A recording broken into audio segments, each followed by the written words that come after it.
nada, mis hermanos, una vez más, por tantos años predicando, hay personas que después de un servicio se le acercan a uno y le dicen: pastor,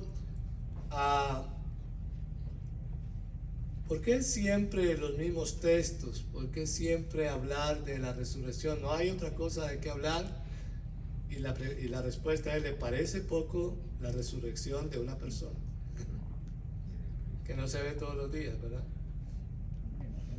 ¿Cuánto quisiéramos ver a un ser querido levantarse de un ataúd? ¿Sí o no? Pero no sucede. La realidad, mi hermano y mi hermana, es que la palabra de Dios se repite una y otra vez por sentidos de lógica.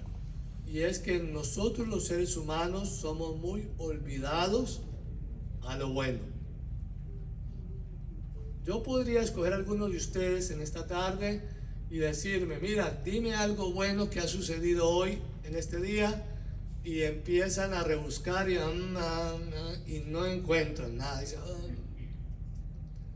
pero si les hago la pregunta: dime algo malo que te sucedió hace 10 años, automáticamente eso, ni estoy terminando la pregunta y ya está diciendo: ay, sí, si hace 10 años le contaba al pastor, ay, aquello fue horrible, y empieza la cantidad de cosas negativas, ¿sí o no? Así somos los seres humanos.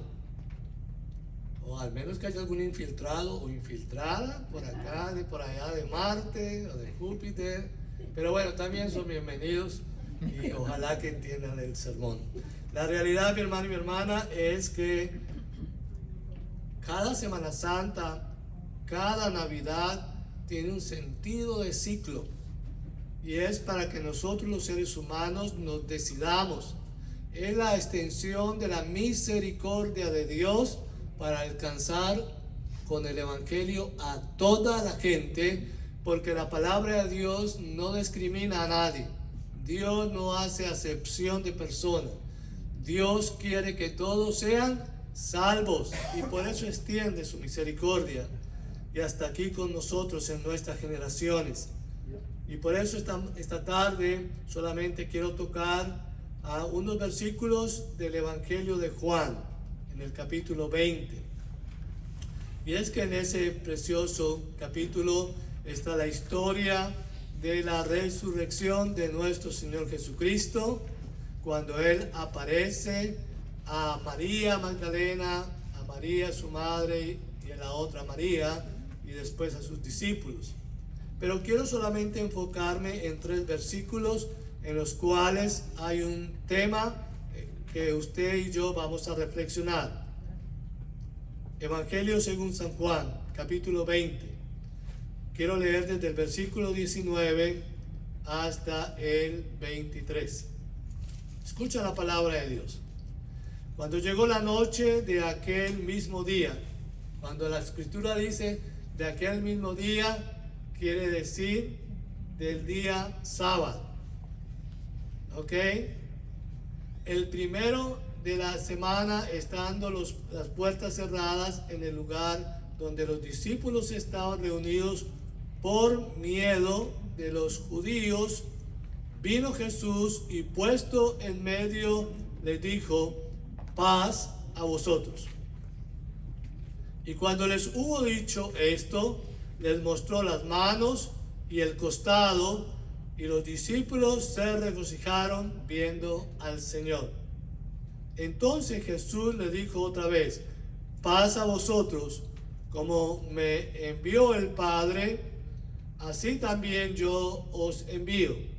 Y habiendo dicho esto, sopló y les dijo: recibid el Espíritu Santo. A quienes remitieren los pecados, les son remitidos, y a quienes se los retuviesen, les son retenidos. Hasta aquí la palabra de Dios. Lo que usted y yo tenemos que entender es la revelación de Jesús con un título, y es el título de el Señor. Por 40 días nos hemos preparado para celebrar este glorioso día de la resurrección. La resurrección de Jesús marcó el comienzo de una nueva vida, un nuevo despertar. Jesús resucita transformado, liberado de la muerte y vencedor de todo tipo de esclavitud y miseria. Así como después de un otoño gris y de un invierno frío, las plantas y las flores brotan de la tierra en primavera, es señal de vida y libertad.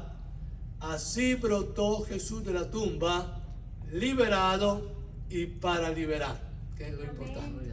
Amén. Ahora, la pregunta es, ¿quién es Jesús antes y después de la muerte? Antes de la muerte, Jesús era el hijo de María y José. Era un carpintero, un buen maestro, un profeta, para algunos el Mesías. Juan, el evangelista, llama a Jesús resucitado Kairos, en griego, que quiere decir Señor, identificándolo con el Señor del Antiguo Testamento, el cual era Dios, y su nombre es Adonai. Juan 20, versículo 13. Leo ese versículo 13 para que ustedes entiendan lo que hay dentro de ese versículo. Vino pues Jesús, estoy en ¿dónde? En el capítulo 20, ¿verdad? En el 21 estoy. Capítulo 20, versículo 13. Leo desde el versículo 12. Y vio a los ángeles con vestiduras blancas que estaban sentados, el uno a la cabecera y el otro a los pies donde el cuerpo de Jesús había sido puesto. Y le dijeron: mujer, ¿por qué lloras? Les dijo: ¿por qué se han llevado a mi Señor y no sé a dónde lo han puesto? María no dice: ¿por qué se han llevado a Jesús? ¿Por qué se han llevado al Maestro? ¿Por qué se han llevado a mi hijo? Ella automáticamente, con un chispazo del Espíritu Santo, declara que el Cristo resucitado ya no es el Jesús carpintero, ahora es el Señor, el Kairos, el Adonai. Y esto tiene relevancia, mi hermano y mi hermana, porque escuchen, entre los hispanos y especialmente entre los colombianos, nos enseñan a decir señor y señora a los mayores, ¿sí o no? Es una cultura. Y a mí mi mamá me enseñó, cuando usted ve a una persona mayor de edad que usted le va a decir sí señor, sí señora. Pero esos son señor y señora con minúscula, ¿verdad? Y en esa cultura nosotros nos movemos y los padres enseñan a decir a los niños esa forma de respeto por las personas mayores. Pero decir Señor a Jesús no es común, pues todo aquel que llama a Jesús Señor tiene que haber experimentado un encuentro personal con el Cristo resucitado, igual que lo tuvo María, su madre. ¿Entienden esta porción del Evangelio? Después de este encuentro personal que tuvo María con Jesús resucitado, María corre a avisar a los discípulos diciéndole: he visto al Señor. Ya ella dejó el modo de decir Jesús. Ahora dice: de aquí en adelante mi hijo es el Señor. Es el que se le ha dado ese nombre que es sobre todo nombre. Es el que reina, es el que gobierna, es el rey, es el Señor de todo lo creado. Amén. Y por lo tanto, mi hermano, mi hermana, esa expectativa de cambiar ese nombre de Jesús por el Señor hace sentido. A través de los siglos el ser humano ha buscado afanosamente dioses y figuras en quien confiar. Las religiones han ofrecido diferentes líderes que los han inmortalizado, tales como Mahoma, Confucio, Buda, Brahma Gandhi, Krishna y muchos más que murieron y allí se quedaron. Ninguno de ellos ha resucitado, ni resucitarán. Moody, uno de los evangelistas más grandes del siglo pasado, preguntó a uno de los sacerdotes budistas: ¿podría usted decir como Cristo, yo soy la resurrección y la vida? Y él dijo, por supuesto que sí. Pero Moody le hace otra pregunta: ¿podría usted conseguir que alguien le creyera? Ahí está la particularidad. Es allí donde Cristo mostró su superioridad. Sus palabras estaban respaldadas porque tenía un carácter, y su carácter era demostrado con hechos, es decir, lo que él hacía y lo que él decía estaba en la misma página. Jesús demostraba su poder divino para acallar a sus enemigos. Pues por la muerte de Cristo tenemos pleno cumplimiento de la salvación, pues por ella somos reconciliados con Dios. A través de ella se satisface el juicio divino, se suprime la maldición y queda pagada la pena. Sin embargo, no se dice que somos regenerados en una viva esperanza por la muerte, sino por la resurrección. Porque mi hermano y mi hermana, seamos honestos. Si Cristo hubiese muerto en la cruz del Calvario y no hubiese resucitado, ¿de qué estábamos predicando? ¿Cuál sería nuestro futuro? No había futuro. No había incentivo para vivir la fe. No había el porqué de nosotros rechazar el pecado y someternos a la regeneración, es decir, a la santificación, que es lo que Dios busca, porque para yo relacionarme con Dios Padre, que es santo, yo tengo que estar santificado. Y no es de mis méritos que yo pueda relacionarme con Dios Padre, que es santo, sino por los méritos de Jesucristo, que me da su santificación y me la da a mí, se la da a ustedes, para que justificados por la fe estemos santos delante de Dios Padre y podamos tener comunión con Él.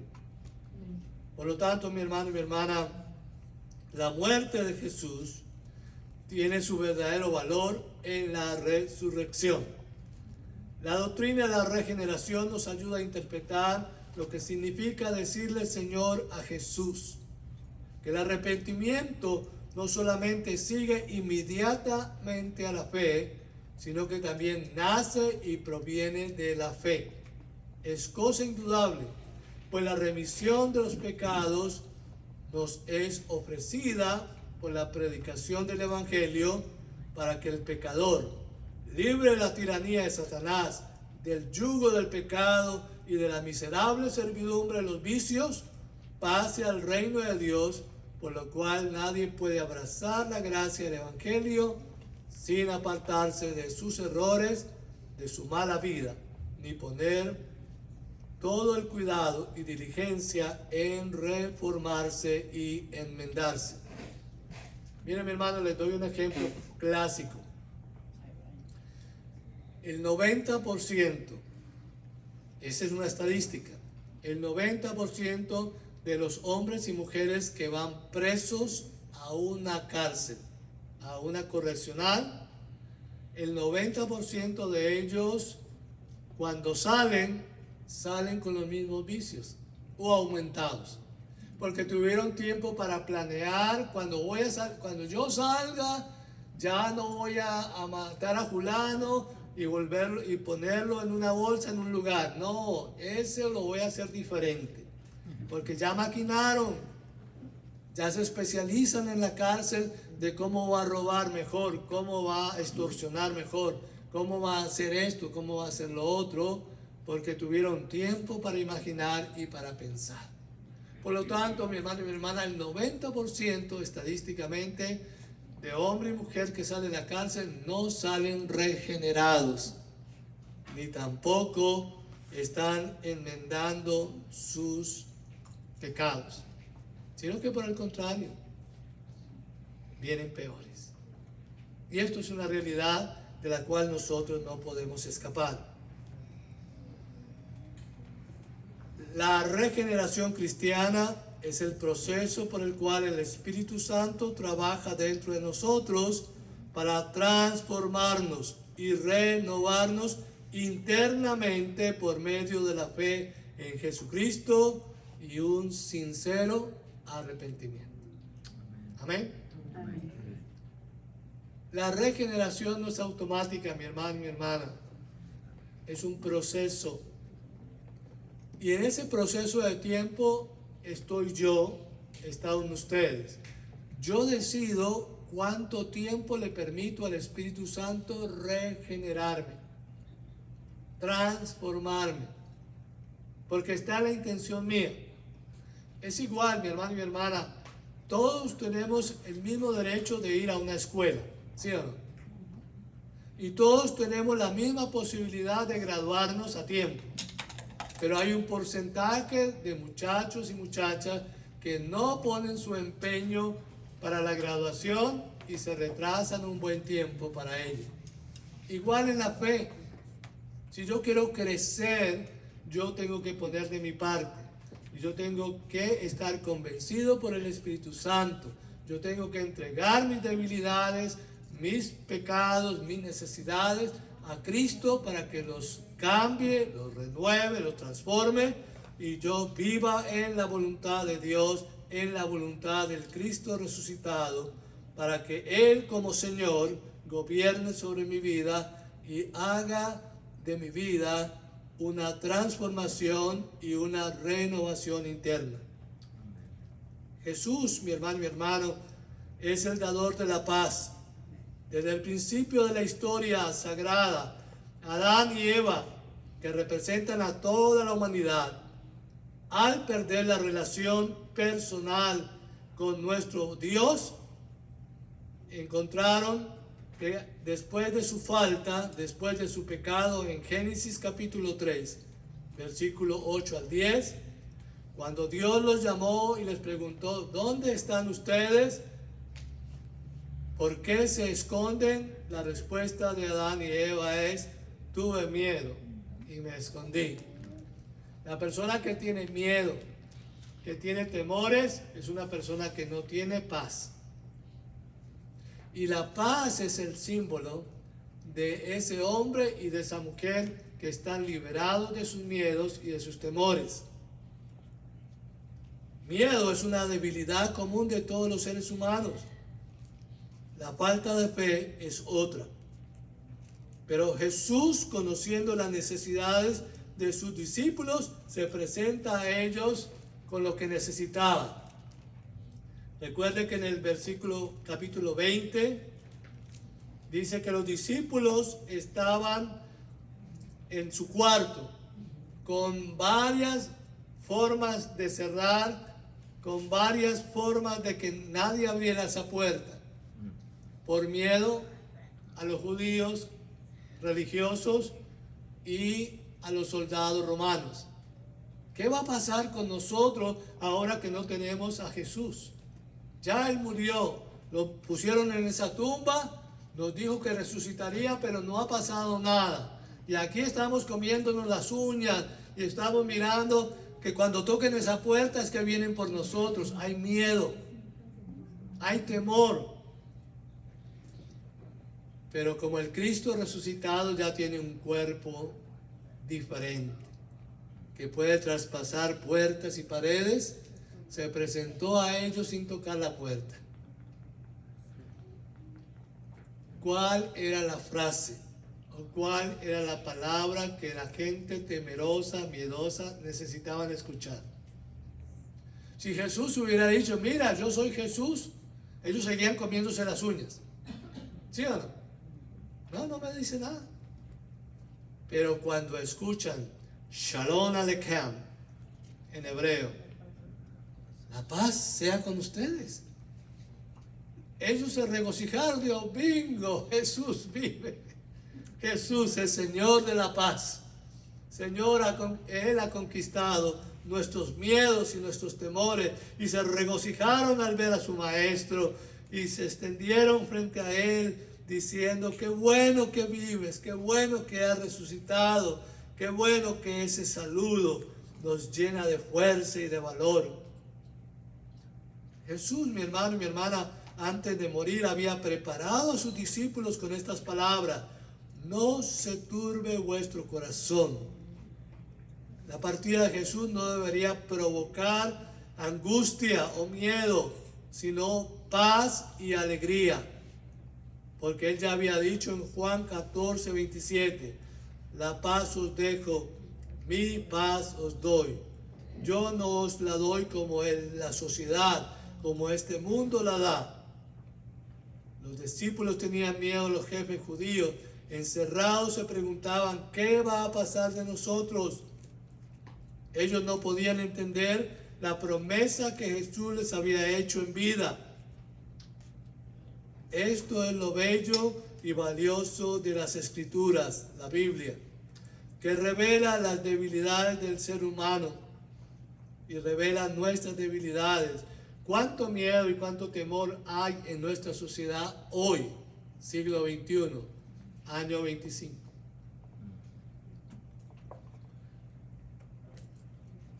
Yo me pongo del lado de aquellos hermanos nuestros, aquellas amistades, aquellos compañeros nuestros que están sin un documento en este país en este momento.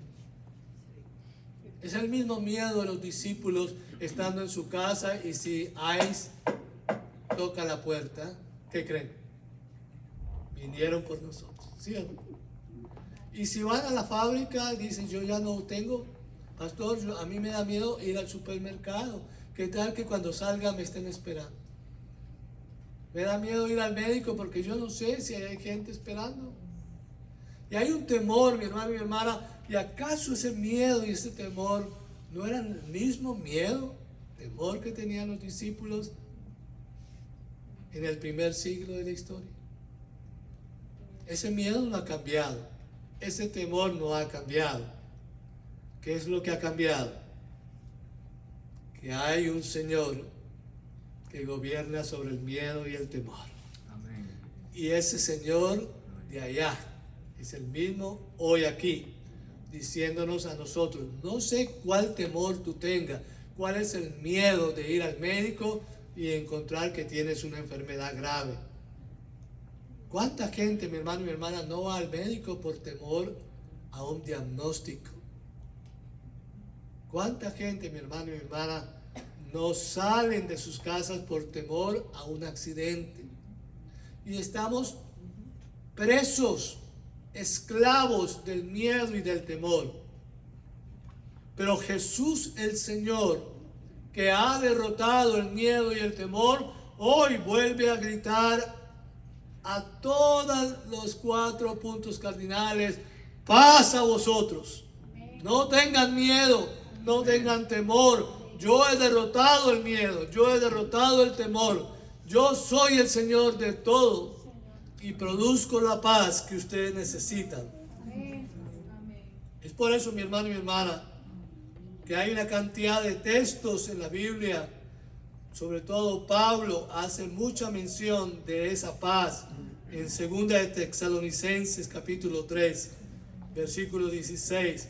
El mismo Señor de paz os dé cuando, siempre, siempre paz en toda manera. El Señor sea con todos vosotros. Es el mismo mensaje de Jesús a los discípulos aquella mañana gloriosa cuando Él se levantó de la tumba.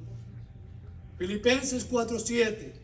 La paz de Dios sobrepase todo entendimiento. La paz y la tranquilidad interna que siente el hombre o la mujer que tiene una relación correcta con Dios y viene como consecuencia de la conversión a Cristo. La paz es fruto de la fe del Espíritu Santo. es fruto del Espíritu. Y los que han pasado por un tiempo de angustia por su pecado y después han experimentado la paz que vive cuando su afán y toda su angustia han sido puestos a los pies de Cristo, hoy en día estos hermanos y hermanas viven en libertad de esa condenación eterna y se dan cuenta de la calidad de paz que hoy experimentamos. Por eso, mi hermano y mi hermana, es necesario abrazar al Cristo dador de la paz, y es el Cristo resucitado. Amén. No hay otra manera de recibir la paz verdadera sino a través del Cristo resucitado. Él es el que tiene ese mensaje. Él es el que tiene esa potestad de quitarlo a usted del miedo y del temor de cualquier circunstancia, de cualquier realidad que usted tenga, para darnos la convicción de que pase lo que pase, reciba lo que reciba, yo tengo paz interior, porque Cristo vive conmigo. Y este es el mensaje del Cristo resucitado. Es interesante, mi hermano y mi hermana, que en la mayoría de las salutaciones que Pablo hace en sus cartas a la iglesia, incluye la palabra paz a ustedes. Y lo tercero, mi hermano y mi hermana, es que Jesús es el Señor que se revela a nosotros por medio de su Santo Espíritu. Jesús se revela a sus discípulos para dar testimonio de lo que Dios había hecho con él y para recordarle a los discípulos lo que él había dicho a ellos antes de su muerte. El Espíritu Santo se hallaba presente y operante en ellos, pero no completamente manifestado. ¿Quién es el que da la manifestación del Espíritu Santo? El Cristo resucitado. Aleluya. Jesús se aparece a sus discípulos después de su resurrección y les confiere el poder del Espíritu Santo. El significado más profundo: la iglesia, el pueblo de Dios como mediadora. Ojo, Jesús no está diciendo que los discípulos, mucho menos los sacerdotes católicos romanos o pastores, puedan perdonar pecados en el sentido literal de la absolución. No existe eso, porque el texto, mi hermano y mi hermana, es claro, y es que dice: y habiendo dicho esto, sopló y les dio y les dijo: recibid el Espíritu Santo. A quien remitiereis los pecados, les son remitidos, y a quienes se los retuviereis, les son retenidos. De ahí, de este texto, es que la Iglesia Católica y Romana hacen una doctrina de que dicen que los sacerdotes católicos romanos tienen la potestad de absolver los pecados de la gente. Y la gente sigue yendo al confesionario. Pero lo que la gente no se da cuenta es que el hermano de Jesús, Santiago, en la epístola de Santiago, está declarando también que nosotros tenemos que confesarnos los pecados unos a otros para ser sanados. Pero escúcheme, mi hermano y mi hermana, ¿qué tal si un católico romano que está del otro lado del confesionario le dice al sacerdote: déjame entrar al confesionario y yo voy a escuchar tus pecados? ¿Sucede eso? Entonces el evangelio está incompleto, porque el evangelio completo es esta parte más Santiago capítulo 5, porque el deseo de Jesús es que si usted y yo nos confesamos nuestros pecados, podemos perdonarnos mutuamente y podemos recibir sanidad, es decir, liberación. No hay otra manera, mi hermano y mi hermana. Pero en la Iglesia Católica Romana no sucede eso. Solo el sacerdote, o el obispo, o el cardenal, o el papa, es el que confiesa. ¿Y a ellos quién nos confiesa? ¿Acaso ellos también no pecan? Porque si ellos no pecaran, apaguemos y vámonos. Pero la mayoría de nosotros como líderes somos más acechados por Satanás para pecar que cualquiera de ustedes. Porque Satanás sabe que si corta la cabeza, ¿qué pasa con el cuerpo? Se va por cualquier lado. De ahí que ustedes y yo, mi hermano, tengamos sinceridad. Yo soy acechado continuamente por Satanás porque yo represento a Cristo en esta comunidad de fe. Y si yo peco, y si yo caigo en la tentación, y si yo soy arrasado por las debilidades de mi cuerpo y de mi maldad, entonces, ¿dónde quedan ustedes? No existe. De ahí, mi hermano, la necesidad de que, como decía el apóstol Pablo, oren por nosotros, para que seamos fortalecidos y no caigamos en la trampa de la tentación. Amén. Amén. El poder del Espíritu Santo, el soplar sobre los discípulos y decirles, reciban el Espíritu Santo, es una metáfora que representa la venida del Espíritu Santo para guiar y fortalecer a la iglesia en su misión. Por eso es que Jesús, cuando se retira de aquí de la tierra física y vuelve al lugar donde había salido, al cielo, le da una promesa a los discípulos. ¿Cuál fue la promesa? Vayan a Jerusalén y por 120 días oren hasta que el Espíritu Santo descienda sobre cada uno de ustedes y sean llenos del poder del Espíritu Santo. Porque ya Jesús, al retirarse de la tierra, el que queda al comando de la tierra es el Espíritu Santo, la tercera persona de la Santísima Trinidad. Y eso sucedió en Jerusalén. Si ustedes quieren leerlo, está en Hechos capítulo 2, cuando el poder del Espíritu Santo descendió y habló en la lengua de cada persona para que entendiese el mensaje de Dios en su propia lengua. Por eso la Escritura dice que eran como lenguas angelicales, eran lenguas de llama, es decir, que llegaba a cada persona y hacía entender lo que Cristo estaba pronunciando en la llenura y presencia del Espíritu Santo. La paz y la reconciliación. La frase "la paz sea con ustedes" es una promesa de paz y reconciliación por Jesucristo, que trae a sus discípulos y trae a la iglesia de Jesucristo lo que necesitamos, y recibir la promesa de la paz de su Señor y de su Salvador. Y la continuidad de la misión, al decir, como el Padre me envió, así los envío yo. Jesús, el Cristo resucitado, está estableciendo una continuidad entre su propia misión y la misión de la iglesia, que es la de llevar la buena noticia de fe a todo el mundo. Mis hermanos, este es el mensaje del resucitado. Es el mensaje de venir y presentarse ya no como Jesús el carpintero, o Jesús el profeta, o el maestro, sino como el Señor de todo. Y eso nos da a nosotros paz y bendición, porque si Dios es con nosotros, si Jesús el Señor es con nosotros, ¿quién contra nosotros? Y eso nos da fuerza y valor y nos quita nuestros temores y nuestros miedos.